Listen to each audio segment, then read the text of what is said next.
哎，你听说了吗？有人说比特币的牛市下个月就要结束了，这到底是怎么回事？今天我们就来好好聊聊这个在币圈炒得沸沸扬扬了超大胆预测。好，我们直接切入重点，就是有一位分析师啊，他跳出来说：“哎，大家注意，比特币的牛市只剩最后1个月咯。然后呢，就是长达1整年的熊市，而且他不只是说说而已哦，他还给出一个数字，$50,000。哇，听到这里你一定会想，哈，凭什么这么铁口直断？他的信心到底是哪里来的呢？”好，所以今天我们会一步一步来看。首先，这个惊人的预测到底在说什么？再来，它背后的4年周期理论站得住脚吗？然后我们会看看为什么这次可能真的不一样了。接着聊聊市场真正的驱动力是什么？最后，最重要的，告诉你现在到底该看哪些关键讯号。好，第一部分我们就来看看这个让人吓一跳的比特币预测。基本上就是这位叫做 Joe Watson 的分析师，他觉得牛市差不多要到头咯，准备撞墙啦。你看他的说法是这样：2024年10月，也就是下个月，比特币就会到顶，然后开始走1整年的熊市，到明年2025年10月才会触底。哇，这时间点也太精确了吧！精确到月份呢。而他敢这么说，其实是基于一个在币圈流传很久很久的理论。好，那我们就来看看呢，这个理论到底是什么？这个所谓的4年周期理论到底是不是真的那么神？这个预测的核心可以说全部都押宝在这个假设上面哦，就是说比特币的涨跌是有规律的，4年一轮回。这个理论的逻辑是这样来的哦，你看，他们去回测上一个周期，从2018年12月的那个谷底，一路涨到2021年11月的最高峰，你猜花了几天？不多不少，整整1062天。所以支持这个理论的人就想，既然历史会重演，那我们就把这个1062天直接复制贴上到现在这个周期。我们从2022年11月的底部开始算，加上1062天，算出来的时间点就正好是2024年10月。也就是说，再过几个礼拜，市场就要到顶了。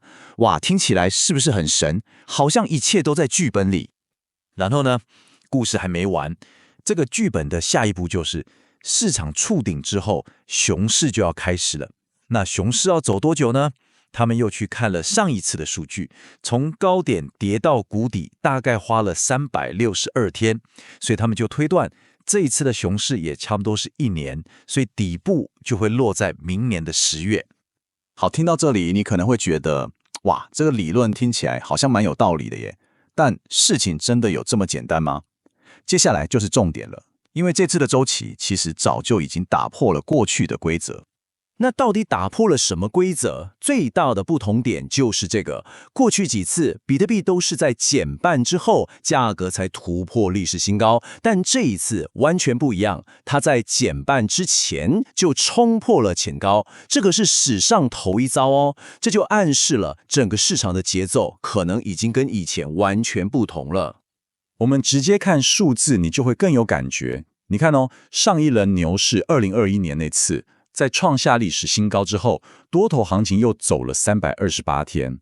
那这一次呢，到现在为止，我们已经在创新高之后走了超过548天了，而且还在持续当中。这差距非常非常大，所以很多人就说比特币的周期正在被拉长。意思就是说，这次牛市的火力可能没有以前那么猛、那么快，但是它的续航力更久，走得更长。这样一来，你还能用以前那个1062天的尺去量现在的市场吗？可能就不准了。好，问题来了，如果4年周期这个老剧本已经不管用了，那我们现在到底该看什么？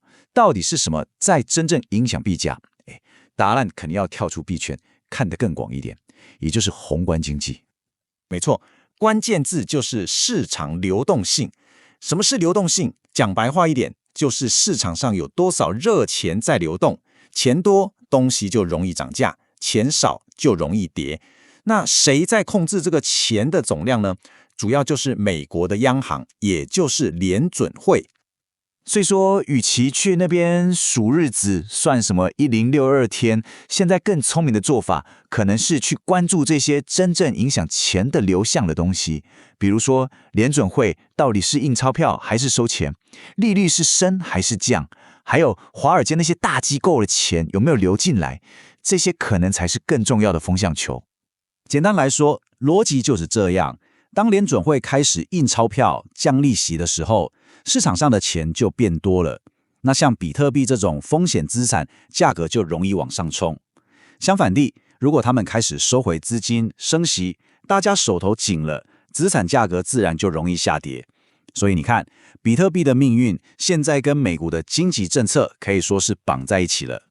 好，讲了这么多呢，接下来我们到底该注意什么？如果你不想再只盯着日历猜高点，那下面这几个讯号你可要密切关注了。第一个就是美国的劳动数据，你可能会觉得，失业率跟我买比特币有什么关系？关系可大了。如果接下来公布的失业率比预期的还要高，比如说超过 4.3%， 这就代表经济不太好。那联准会就很有可能会被迫降息来救经济。一降息，市场上的钱又变多了，这对加密货币来说通常是个好消息。